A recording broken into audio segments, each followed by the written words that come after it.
আপনি বিদেশ থেকে চলে আইছেন? আমি তো নিজের চোখে বিশ্বাসই করতে পারতেছি না।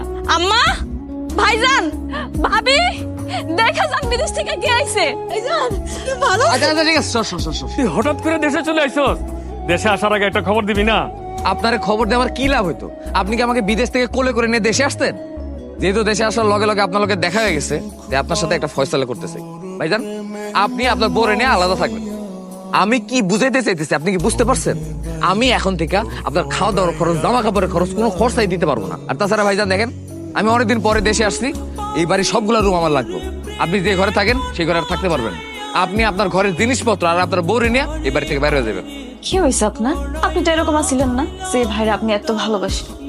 বিদেশ গিয়া যে ভাইরা আপনি ফোন দিয়া কইলেন, ভাই তোমার কাজকর্ম করতে হইব না, আমি তোমারে দেখবো, আমি তোমার সংসার চালাম, তুমি আমার ঘরে থাকবা। বিদেশ থেকে আইতে না আইতে সেই বাইরে আপনি বাড়ির থেকে আলাদা করে দিচ্ছেন। টাকা পয়সা হইলে যে মানুষের এত পরিবর্তন হয়, সেটা আপনারা না দেখলে আমি বুঝতাম না। বুঝছস না? খুব ভালো কাজ করছিস, এখন চুপ থাক। ভাইজান, কিরে তোর আবার কি হয়েছে, কি বলবি? কিছুদিন পর তো আমার ইন্টার ফাইনাল পরীক্ষা, ফর্ম ফিল আপও শুরু হয়ে গেছে। ফর্ম ফিল আপ সহ মোট 10,000 টাকা লাগবে। তোর পড়াশোনার খরচ আমি ক্লাস 6 থেকে চালাইতেছি, এখন আমি আর তোর পড়াশোনা খরচ চালাতে পারবো? আপনি যদি টুনির পড়াশোনার খরচ না চালান, তাহলে কে চালাইবো? ওর পড়াশোনার খরচ কে চালাইবো সেটা তো আমার জানার দরকার নেই। আমি ওর পড়াশোনার খরচ চালাইতে পারবো না, সেটা আমি ওর জানাই দিলাম। এখন যদি তুমি টাকা না দাও, তাহলে তো আমি পরীক্ষা দিতে পারবো না। পরীক্ষা দেওয়ার কোনো দরকার নেই। এই তুই একটা মায়া মানুষ, তোর পরীক্ষা দেওয়ার কি দরকার কত? তুই পড়ালেখা করলেও স্বামীর বাড়িতে যায় হাড়ি পাতিল মাছ দিয়ে রান্না বান্না করবি, তুই পড়ালেখা না করলেও স্বামীর বাড়িতে যায় তাই করবি। তাই পড়ালেখা না করা ভালো না? কিছু টাকা বাঁচলো। আমি কই কি, তুই পড়ালেখাটা বাদ দিয়ে দে, আমি ঘটকের লগে কথা কই, 2-1 দিনের মধ্যে তোর বিয়েটা দিয়ে দেবো। কি কো ভাইজান, তুমি আমার বিয়ে দিয়ে দিবা? তোর বিয়ে দেওয়া লাগবো না? তোর কি বয়স কম হয়েছে? হ্যাঁ, তুই জানোস না নারীরা পুরীতে হয়ে যায় বুড়ি।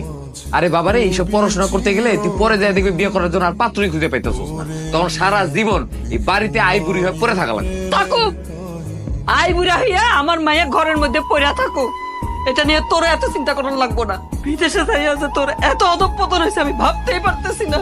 এটা আপনি কি করলেন? যে বোন আপনার এত ভালোবাসে, তার মুখের উপর আপনি এতগুলা কথা কইতে পারলেন? তার এইভাবে আপনি আঘাত দিতে পারলেন? টাকা দিতে পারলে ভালো, আর উচিত কথা বললে আঘাত দেওয়া হয়ে যায় না? আমার ভাই আমারে কত ভালোবাসতো, কত সম্মান দিয়ে কথা কইতো, কোনোদিন চোখের দিকে তাকে কথা কইতো না।